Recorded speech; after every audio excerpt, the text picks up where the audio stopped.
Honestly, I thought there'd be nothing that would surprise me after all those wonders we've encountered. But meeting the legendary alchemist Nicholas Flamel, just wow. It was so kind of Panoramics to give us a ride and introduce us to Sir Nicholas. While these two discuss their wizardly business outside, why don't we look around Flamel's workshop? I've been holding in my curiosity since we made those first steps into the workshop on these centuries-old flagstones.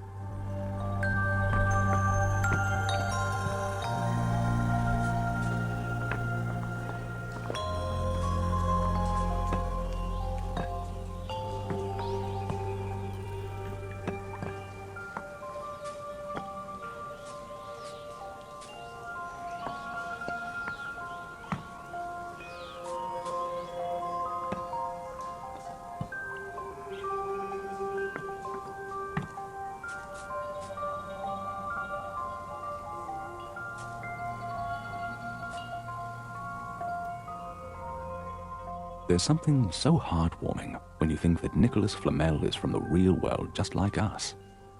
Well, not exactly like us. He's immortal after all. Apparently, when Sir Flamel moved from medieval France to the dream world, his experiments with the Philosopher's Stone soared to new heights. Look around. The crystals of this cult substance grow everywhere like untamed weeds.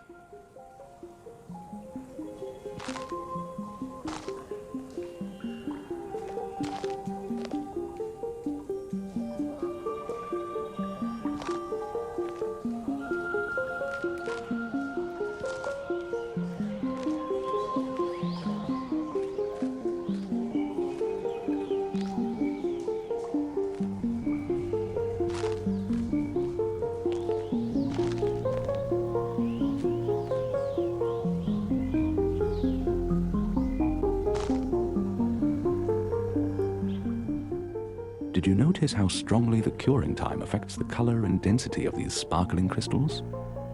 The midnight purple planes of the more mature ones refract the light beautifully, while the little ones have a certain translucency about them, which exposes their inner glow, violet, warm and calming. I still can't wrap my head around the fact that the crystal can turn any metal into gold, and that's besides its rejuvenation properties. But hey, these chests filled with a glut of wealth speak for themselves.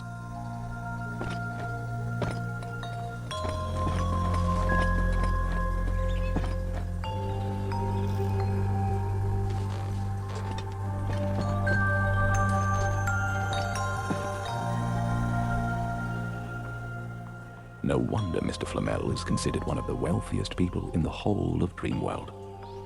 But I'm convinced it's never been about the gold.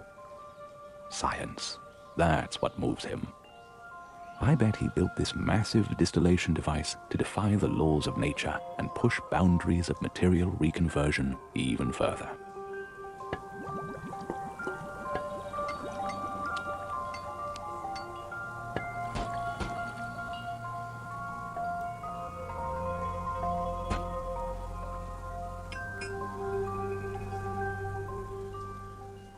Do you hear the substance inside the device bubbling gently? This hypnotizing, glowing liquid is infused with powder of celeste bluestone. Azure malachite is a common base ingredient of any good luck elixir, don't you know? And I believe a tiny drop of liquid luck can't hurt, especially when exploring the unknown magic realm. Isn't it mesmerizing to watch the dim light of candles blending with the glow of endless potions and mixtures one can find here?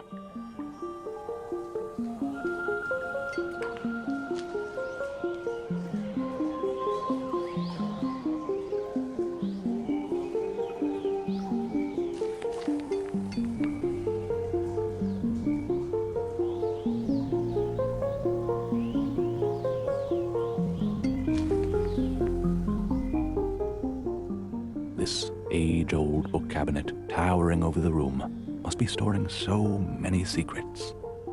I can just feel it in my bones.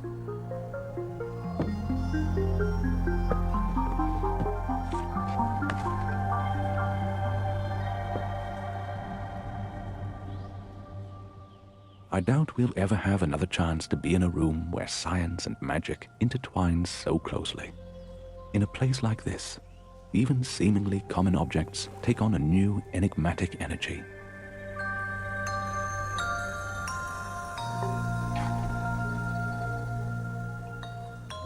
This mortar and pestle looks so rustic. Do you think it's our druid who handcrafted it? The dotty granite they're made of creates the false impression of having a rugged finish. But as soon as you touch it, the surface feels so smooth and polished. In a way, it's so difficult to fully comprehend that every bottle and tiny flask in this office is filled with magic potions or enchanted tonics from fairy tales.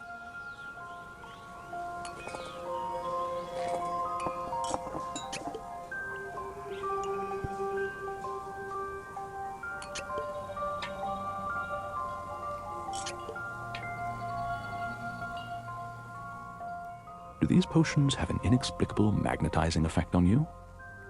They remind me of the glow of the polar lights. And you know what? It seems every potion has its character. For instance, the liquid gold of the eternal youth elixir is so self-protective that its flask is boiling hot to the touch. At the same time, the childhood bliss syrup is quite naughty and occasionally tries to jump from its upper shelf. Is there anything Sir Flamel can't brew? I mean, there's even a magic carpet activator.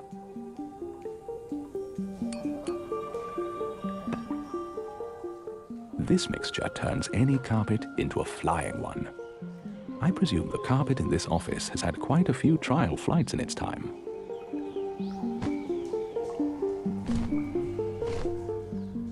Ah, look, there's a newspaper lying on the carpet. Let's see what makes the front page in the dream world these days.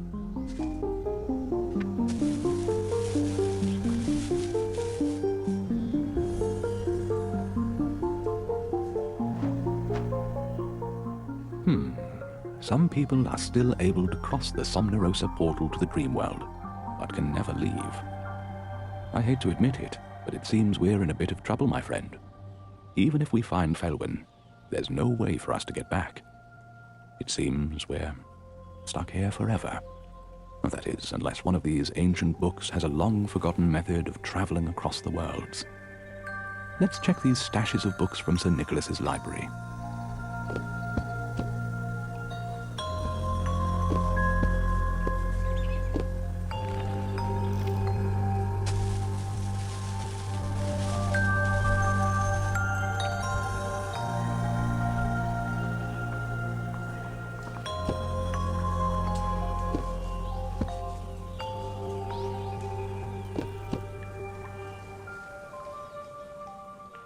There it is, on the top shelf. Advanced Portal Building. Theories and practices on creating interworld and intertemporal portals. Well, please be careful when taking the book out. Watch out for the old-fashioned copper scales and try not to break them.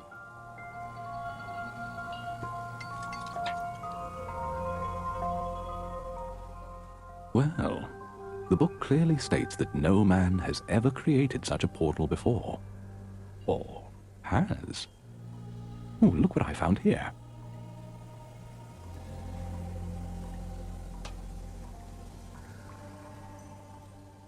Isn't that a picture of modern-day Paris? It seems that Mr. Flamel traveled back to France at least once. Well, then he should know how to build a portal. After all, never doesn't scare the immortal, does it? I wouldn't be surprised if he also knows the location of Princess Felwyn. All we have to do is wait for him. Meanwhile, why don't we try on the genius alchemist's shoes ourselves? Take a seat at Sir Flamel's table.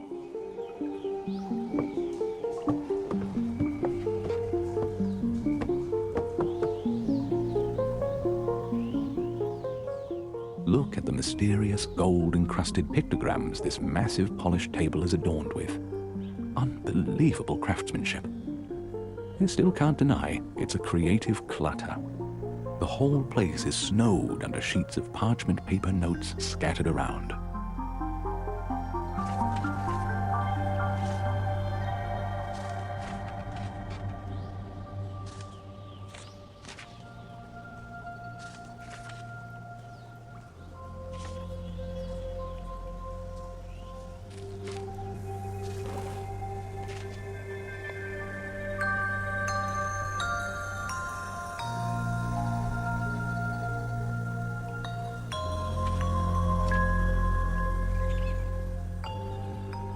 how does it feel sitting in the famous alchemist's antique chair?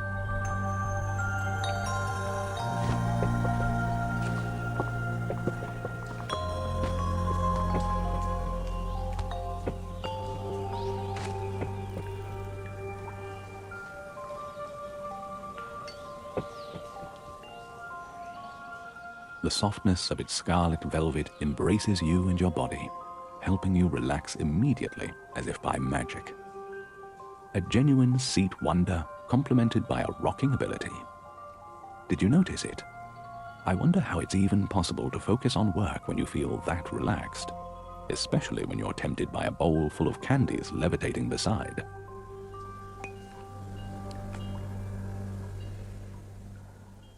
A rule of thumb for any genius arranging their workplace is always having a set of decent inkpot and feathery goose quill at hand.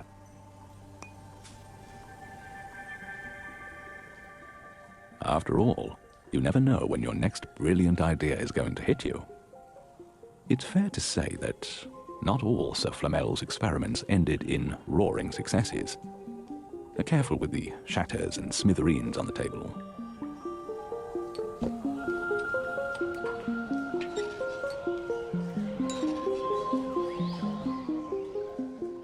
According to Flamel's notes, he was trying to invent an elixir to fight severe fits of nostalgia. But I believe it has something to do with him missing the real world and Paris. Apparently, wearing safety goggles is a must for any alchemist at work.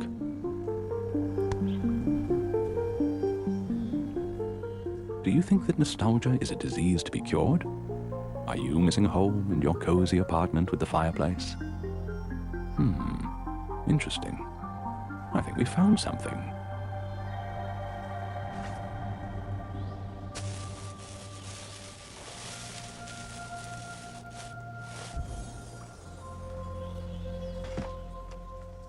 It's a map of the dream world. And who is this Percival that lives not too far from here? So many questions, but the answers are so few.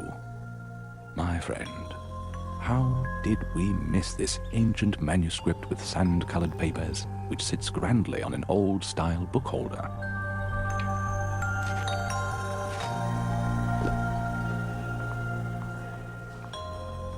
Wow, do you see what I see?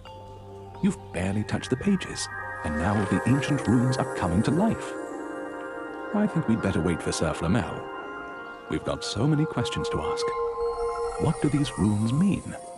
Who is Percival? Where is Princess Felwyn? How can we build a new portal? Oh, here he comes. Are you ready?